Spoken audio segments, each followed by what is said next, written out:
Hi, I'm Professor McCoy. Today, I want to talk about a particular literary trope that, as far as I know, hasn't really been named, or at least not in the form that I'm thinking of. But I usually have been referring to it as the storybook hero. Now, this isn't naming a hero who is from a storybook. That would be way, way too broad to be a literary trope. No, what I mean by this is the hero in a story who knows and loves stories. That makes this trope something of a metafictive device. It relies on there being a rich literary tradition in the fiction for the characters to know well and to know about, and most importantly, to be inspired by. So this is the kind of character who rises to the occasion, who becomes heroic, who becomes the hero of the story, but primarily through what they learn from and what lessons they take from the heroic stories that they read, the tales of heroes of old that they find themselves inspired by, just like we, the audience, may wind up being inspired by their own heroism. This trope has plenty of examples, and it tends to be from authors who take the importance of fiction very seriously. So you can find this a set of examples that at least that spring to my mind would be someone like Wendy from Peter Pan. In her telling all of these stories to the boys, she is not only inspiring heroism in them, but is taking on a heroic role herself in her own way.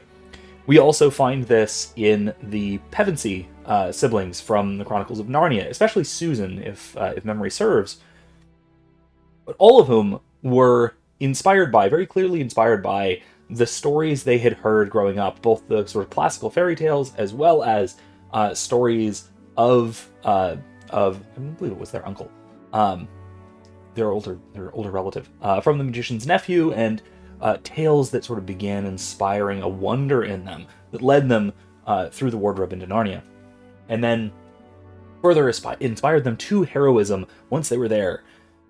Heroism that they learned not from their own experience as ordinary children, but from the vicarious experiences that they learn about from the books that they read, from the stories that they hear. Now, perhaps the best example, at least the best classical example that I can think of, would be really all of the hobbits from The Lord of the Rings.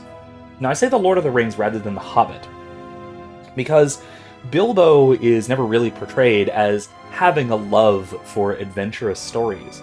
Sure, he recounts one or two of them, and he talks about his relationship with Gandalf growing up, but it's not quite the same as we see from really all four of the main hobbits from The Lord of the Rings, but especially Samwise. Samwise more than any of them, because all of them grew up not only with all of the various stories that Bilbo would have, but also the stories that Bilbo brought to them.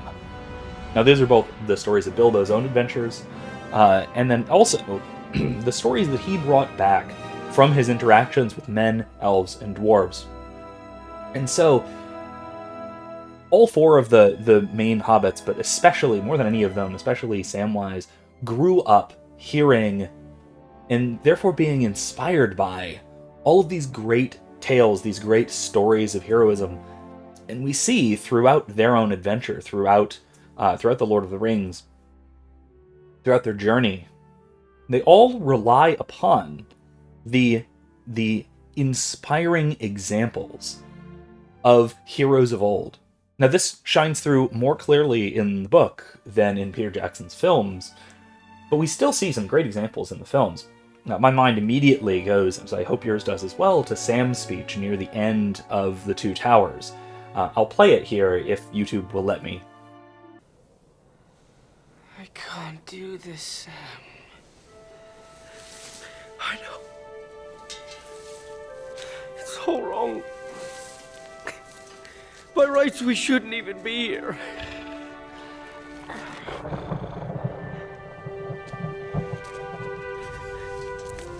But we are.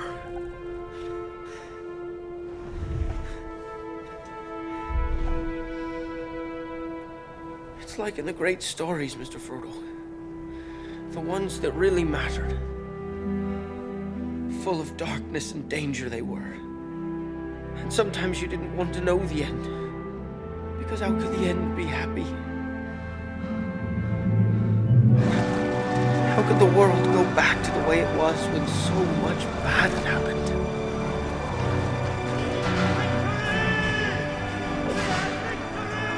But in the end, it's only a passing thing.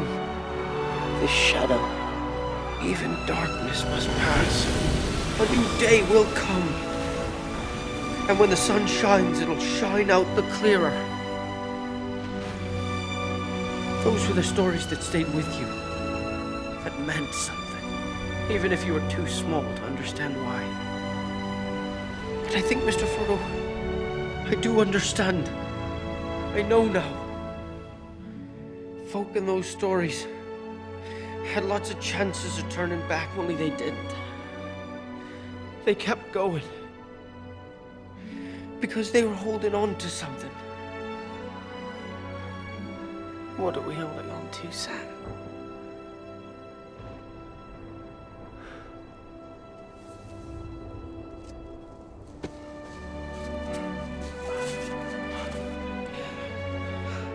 There's some good in this world, Mr. Frodo. And it's worth fighting for.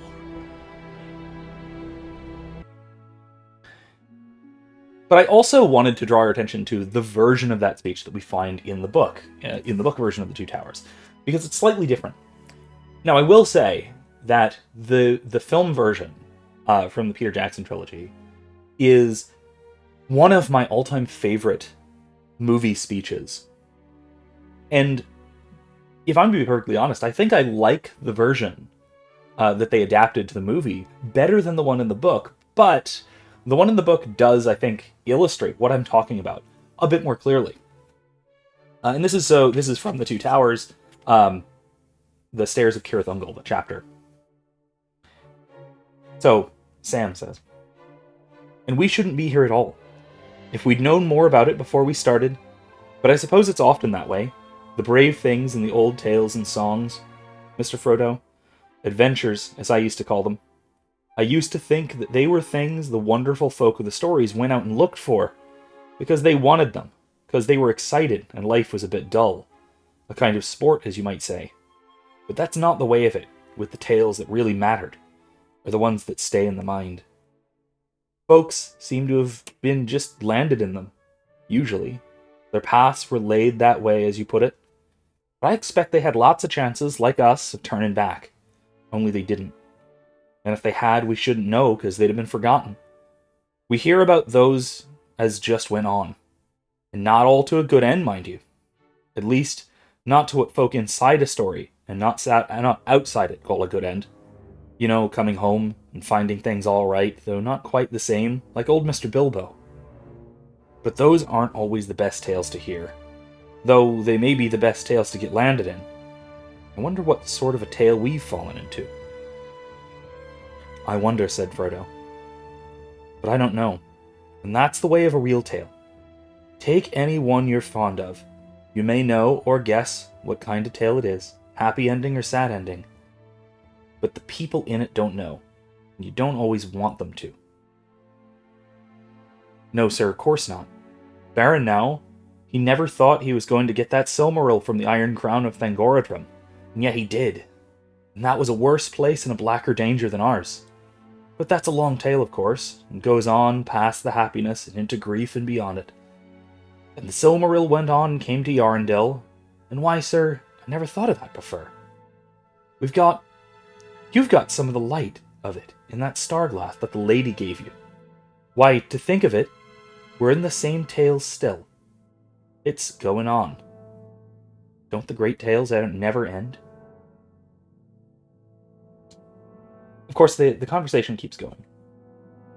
But we see there a few elements that really should inspire us. And certainly inspire Sam and Frodo. First of all, that the expectation that they've drawn from the stories they grew up with aren't quite what they encounter. And that's always an element to this kind of hero. The kind of hero who grew up hearing and is inspired by heroic tales of adventure.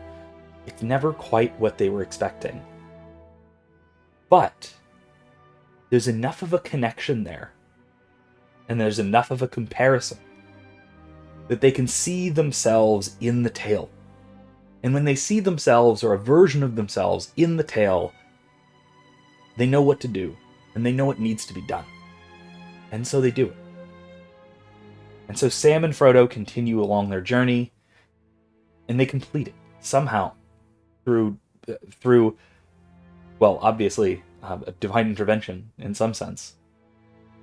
But also, and maybe most importantly, through the kind of heroic virtue that they didn't learn from actually being heroes and actually going on adventures, but really only learned from hearing about adventures and hearing about heroes.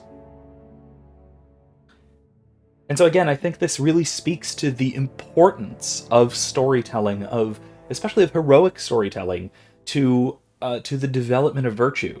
You can learn to be heroic without having to go and have to do courageous things, because most of us won't encounter terribly dangerous things, occasions of great heroism in our lives.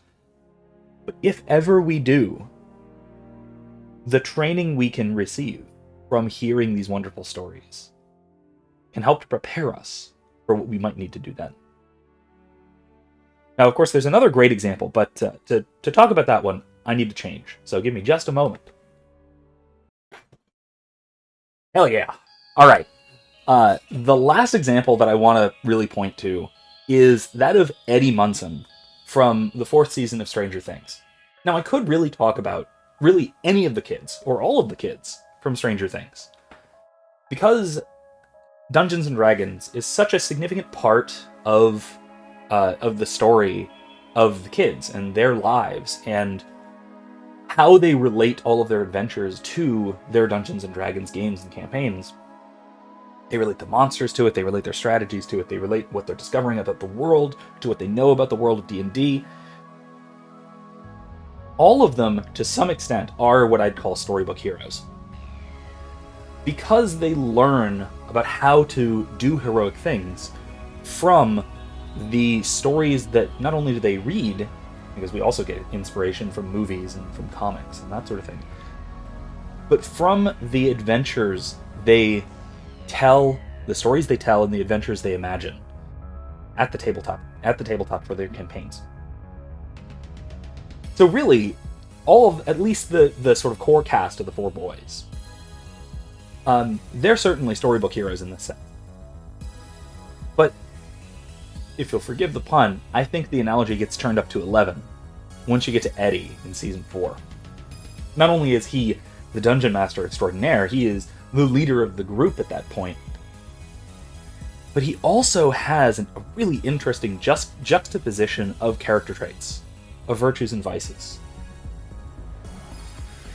When we first see Eddie, he is theatric, he's flamboyant, he is leading the group through D&D, he's playing the Dungeon Master, and he's playing it absolutely well. He knows what he's doing, he's in his element. And he's encouraging the kids in their acts of imagined heroism.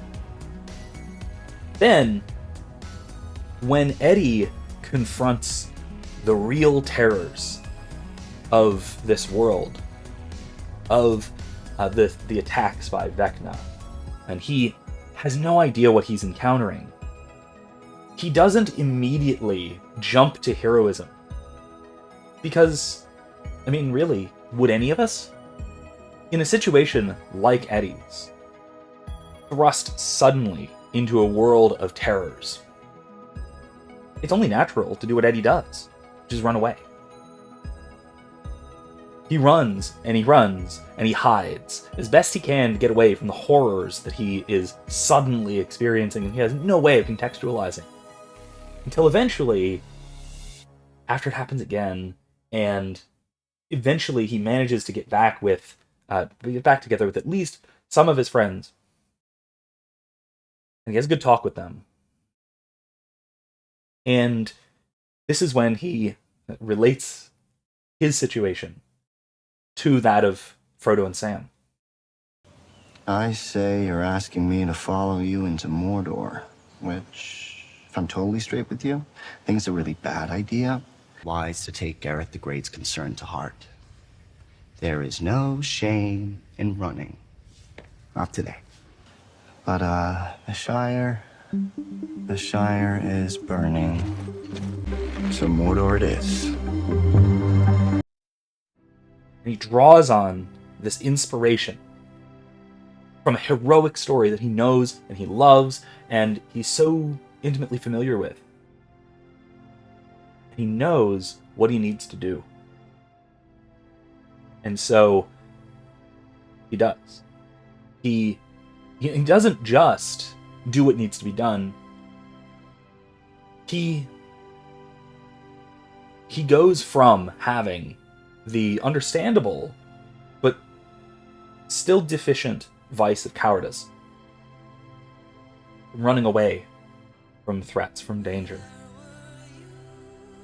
to slowly building up courage over the last few episodes of the season, until he dies a hero. More than any of the other characters in the show. I would even say more than Eleven, who gets called a superhero repeatedly throughout the series, and especially this season. Eddie gets the most profound act of heroic sacrifice. And his last conversation with Dustin before he dies is asking for an affirmation that he didn't run away, that he was a hero. I didn't run away this time, right? No. You didn't run. And that writing is of the entire character, but especially this aspect that he can draw this inspiration from what he's learned, not from his real life experiences, because his real life experiences aren't particularly heroic. They're not courageous at all, really. But when he draws inspiration from what he knows, from stories, from imagination, he can finally really become a hero. And I think that is a beautiful example, a really heartfelt example of the kind of trope that I'm talking about, this storybook hero. Now, the importance of this. I'm going to keep the jacket on for now, I think. The importance of this trope is that it shows us how to learn the virtues, especially courage, but not only. Because we in our society, we live very comfortable lives, and so in a lot of ways, we don't have much of an opportunity to practice the virtues, especially the harder virtues like courage. And so, because we don't have much of an opportunity to really practice these virtues in real life, our imaginations have to play that role. We have to have something to teach us how to act well, how to develop virtue through whether it's a kind of mental rehearsal of our own imaginative play, whether we're playing a game or telling a story ourselves, or whether even if it's simply hearing heroic stories, hearing stories about courageous heroes, and drawing inspiration from that example. That's a way, maybe it's the only real way available to us to develop some of these harder virtues that we otherwise might not have an opportunity to. And of course, these virtues are still crucially important if we take, say, Aristotle's unity of the virtues thesis, that all of the virtues are required for the development of all of the other virtues. They have to grow together. That you cannot develop the other virtues, say, without courage, because at a moment of threat, you'll be willing to throw away your other virtues if you're not courageous enough to keep them. And so because you need all of the virtues, even the ones that are hard to practice, practicing them through story hearing, as Plato would say, becomes crucially important. Now, again, speaking of Plato, I've talked about this in another lecture as well. The link will be up there in the description and everything like that, where I talk about how Plato describes how we can train virtue through hearing stories, as well as the danger of doing so poorly and so training vice through either bad storytelling or his biggest fear, acting. That's for another video. I want to, again, to focus on this, I'll draw an example. I read a lot of fantasy literature. I read a lot and watch a lot as well, and listen to a lot of literature and media that is about heroes and heroic virtue. And so, in my mind, the noble, the courageous response to a dire situation is my first instinct. Now, whether I would be able to carry that out under dire circumstances, I pray that I don't have to find out. I hope, and I have reason to believe, that I would be able to act appropriately and virtuously in a difficult situation. But I don't know that.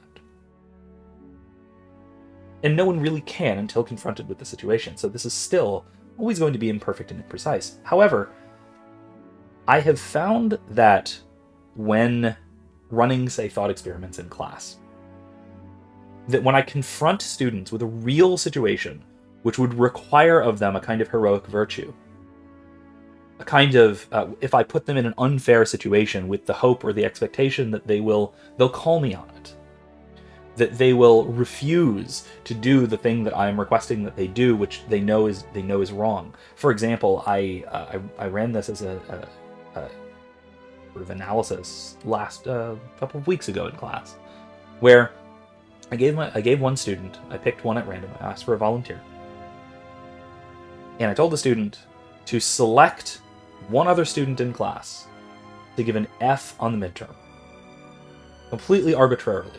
Choose one, and they will receive an F. Now, in both my classes this semester, and in the past when I've run similar experiments, my expectation is violated. Because my expectation was, being as enmeshed as I am in heroic literature, I expected the students to say no. To say, no, that's not fair, I won't do that. I'm not going to arbitrarily punish one of my classmates for no other reason than you're telling me to. And of course, if I were to apply further layers of coercion, psychological breaking, say, all right, well, you have to, otherwise I'm going to pick more than one. I'm going to pick a few, randomly, to fail. I expected that maybe a student might even be heroic enough to say, all right, fine, I choose myself. Give me an F on the midterm. I'm not going to pass it off to anybody else.